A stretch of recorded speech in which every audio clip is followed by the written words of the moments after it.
final case. This is my daughter Chido, looking at coffee in Chipenge.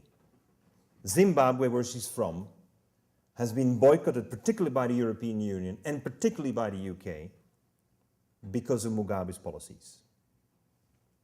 And I'm not here to discuss Mugabe's policies. His atrocities are known, but the Brits haven't done much better before. They stole all the land before. And I do not understand why they are debating why they have to give it back. But Chido is not into that debate. Chido wants to respond to the needs of the local community, and there is coffee. Zimbabwe used to have the best coffees. But because of the boycott and because of the land seizure policies, the coffee farming has gone in disarray. So Chido is starting again, helping farmers to get going, but she reaches out first and foremost to the women.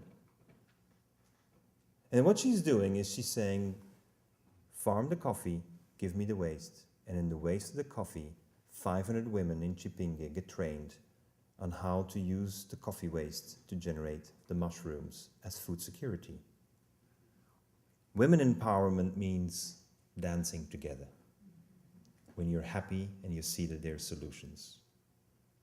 Now, what is happening is that by relaunching the export of coffee from Zimbabwe, the cash crop is providing food security. That's not the kind of globalization we've usually seen. But the cash crop, the export of coffee, by design is providing food security. And waste is converted into jobs. But when these women, these orphans, these single mothers, these AIDS-ravaged country, when they have jobs and food security, there is no abuse of these girls. And when there's no more abuse, there's no sex trade. That is a new business model. And that's the way we have to go. It's cash, it's food, it's jobs, it's women, it's AIDS, but it's based on values. We have to put values back into the business. And it's not that I've made so much money that I can now give to the AIDS campaign. No, whatever I'm doing is contributing to it. Whatever I'm doing. That is the genius in the design of the business model, is that it is not the bottom line, it is part of the cash flow. And this is where we have to come through with a new eco-entrepreneurship. It's not about bottom lines, it's cash flow that does it all. And only then can we succeed. And this is the concrete project, Chido's Blend. Find it on the internet. A company in California, in San Francisco, is buying the coffee straight from Zimbabwe, and we put 50 cents per kilo on every single kilogram shipped from Zimbabwe to California, so that the girls have the budget to train the women. And it's part of the price. You don't notice it. And we eliminate all the intermediaries. And it goes straight to California, gets packed as Chido's Blend. And Chido is putting the product on the market and trains the people on the ground.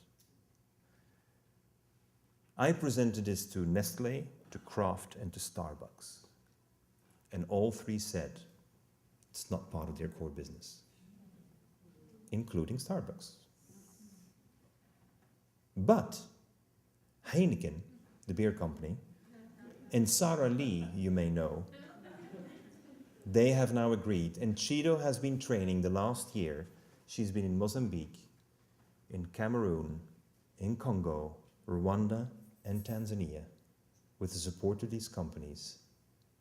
And of course, Heineken is not in the coffee business.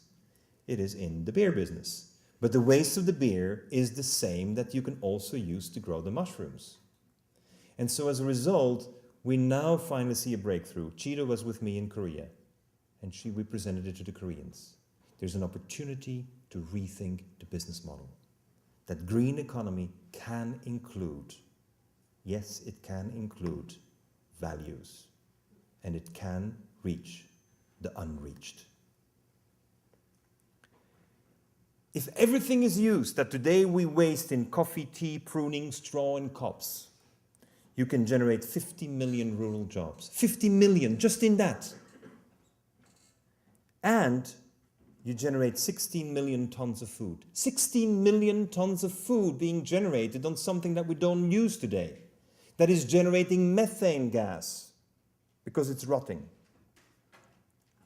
That's the potential. And that's why we don't need GMO. Because we can do this.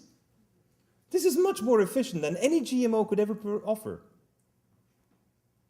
But it's not part of their core business.